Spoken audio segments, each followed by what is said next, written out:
Hello, everybody, and welcome here back to Ovally. Uh, I watched a little bit of Slammiversary on Sunday. Unfortunately, because it is Sunday and I work the next day, I couldn't do a post show, but I still wanted to give some quick thoughts on what happened and what I was watching. I did miss the pre show, so I definitely will catch on to that a little bit later on. But I did want to talk about the matches that were overall on the card at Slammiversary. First of all, being here, I would like to hear your thoughts in the comments about Slammiversary and how you felt about everything that happened. So don't forget to comment down below. Let me know your thoughts on overall the show, any specific matches that you want to discuss as well. We want to make sure that one of us will get back to you once you leave a comment there, and make sure to hit the like and subscribe button as well if we get going through this whole show for Slammiversary, as to say. I did want to talk about a couple of like the main matches that I was able to catch on. The first one that I was able to catch was Cedric Alexander versus Ali. Oof, that one was really really well done. Really happy how that one turned out. I I really enjoyed it. I'm glad that they were able to do what they were to do because they had such great action and I really enjoy that. Again, Mustafa Ali, I'm glad that he won as well. I feel like it goes on further with the storyline that's happening there with Tasha and the Grey Hands as well.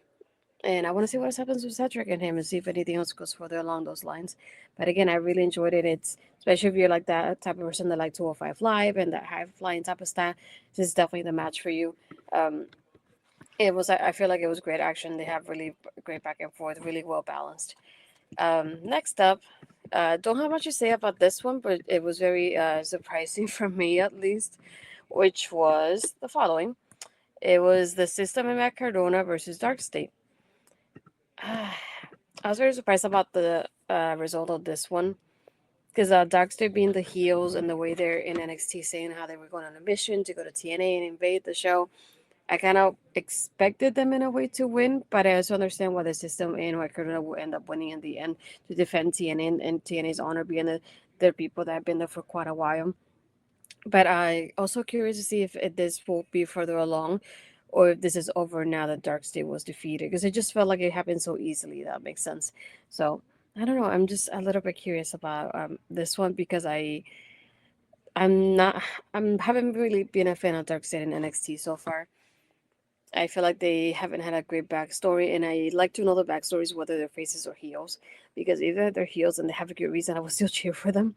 And with Dark State, I really don't have anything. I really don't have anything to fight back on. Dion Lennox is the only person that I could kind of see as a character that I know from before that I can cheer for him, but the rest I really don't know much of. And I want to know more from them, and I really don't.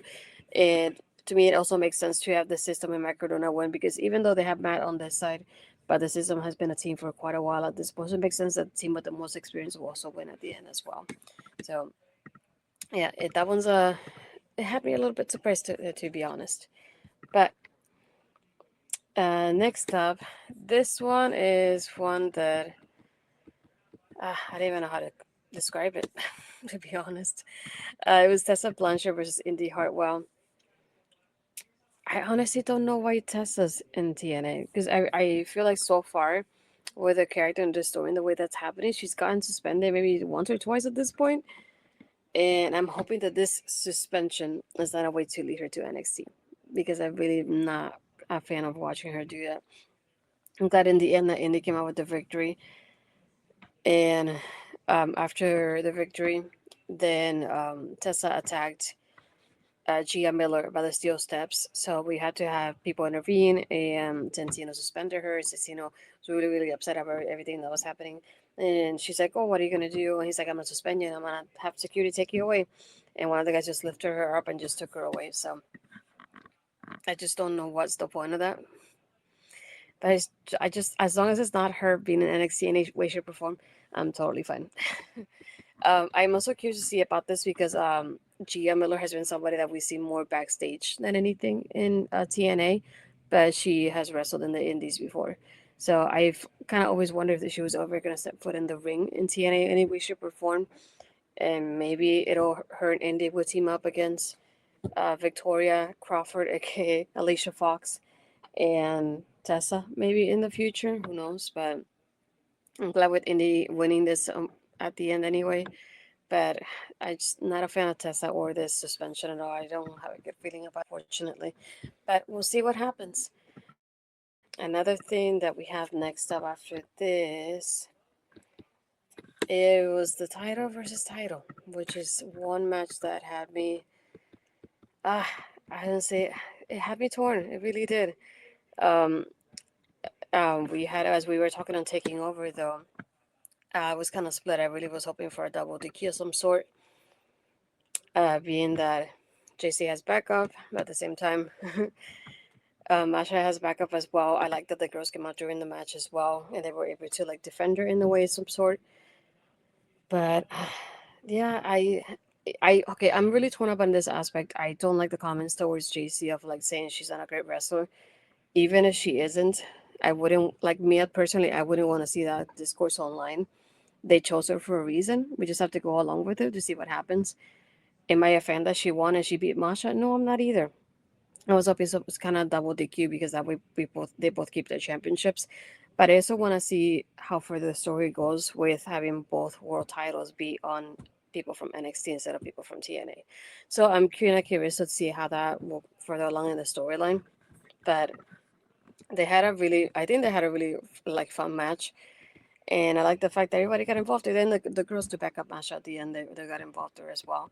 But now JC a double champion, TNA Knockouts world champion, and the NXT Women's Champion as well. So that was pretty interesting. Next one that I have, it was Moose versus Leon Slater.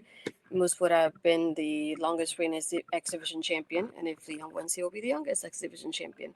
And at the end, I'm glad they went with that one. I'm glad they went with Leon winning. I am really enjoying him and his runs so far in TNA. TNA has always been one of those places that is a good platform for people that are starting off the way he is, and I'm glad to see that happening here. Very happy for his position in the show so far. And I'm glad that he got surprised by the one and only AJ Styles in the end. AJ giving him a chat right after, and that was what they used AJ for at the end.